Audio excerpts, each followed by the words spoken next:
to senior Jerry Palestroni, he a veteran of 3 hockey semifinal games. These are awkward times for the University of New Hampshire. Typically tonight they're in Boston.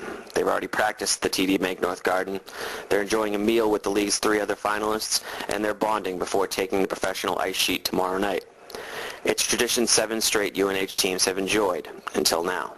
When Boston College swept the Wildcats last weekend, UNH lost its annual invitation to the league banquet, and so instead they're stuck in Durham, forced to watch and wait until Sunday, when Palestroni and his mates find out if they've been given new life in the NCAA Tournament. It's a little weird, you know. Usually we're getting ready to head down to Boston tomorrow, and we've had a chance to look at a team that we're playing already, and just looking at film like that. So it's a little awkward having a few days off here on this week and practicing this whole week and not going down to Boston, something we're not used to. After plugging a variety of scenarios into USCHO.com's pairwise predictor, all indications point to UNH being invited to the national tournament during Sunday morning selection show. That makes this week like only one other in recent memory, where the Wildcats were bumped early in the conference tournament but still had the NCAAs to play. That was 1998, and considering the turn his team took that year, it's a pattern Dick Umili hopes will repeat this time around. In fact, the coach said he'll set up his workouts this week just like he did 11 years ago in hopes of getting the same result. That year, UNH was swept out of the league quarters by Maine, but after its bye week, advanced all the way to the Frozen Four. I know how we practice and how we prepare, and obviously, we'll try to do that same type of preparation. It's obviously why the days that we skate, we're kind of using the same format. If there's a benefit to the Wildcats being idle this weekend, it's the opportunity to get introspective. There's no opponent to prepare for yet, so the Wildcats instead get the opportunity to look at themselves.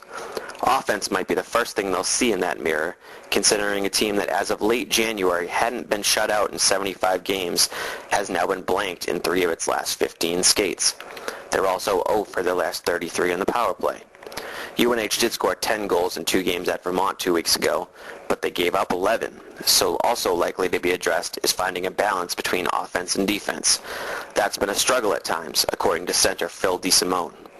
I don't think that, we really played a complete game. I think that we played well defensively, but, we couldn't get stuff going offensively. Rather than in Vermont, we played bad defensively, but we had good offense. So it's like, we just have to find a way to put both those parts of our games together for 60 minutes. Even when they do learn of their opponent, however, the focus will still be on the Wildcats, according to Kevin Capstad, the senior defenseman who still feels confident after 3 losses and an OT win in his team's last 4 games. Even if we do make the tournament, we find out we're playing a certain team, we're going to focus too much on what they do.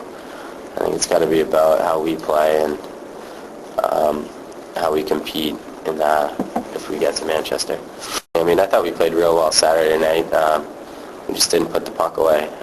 Other people might not think we played well, but overall I think we thought we played pretty well. Obviously you need to take it up a level every game as you move along through the playoffs, because every team you play is going to be better and gets more competitive, especially when it gets down to the NCAAs.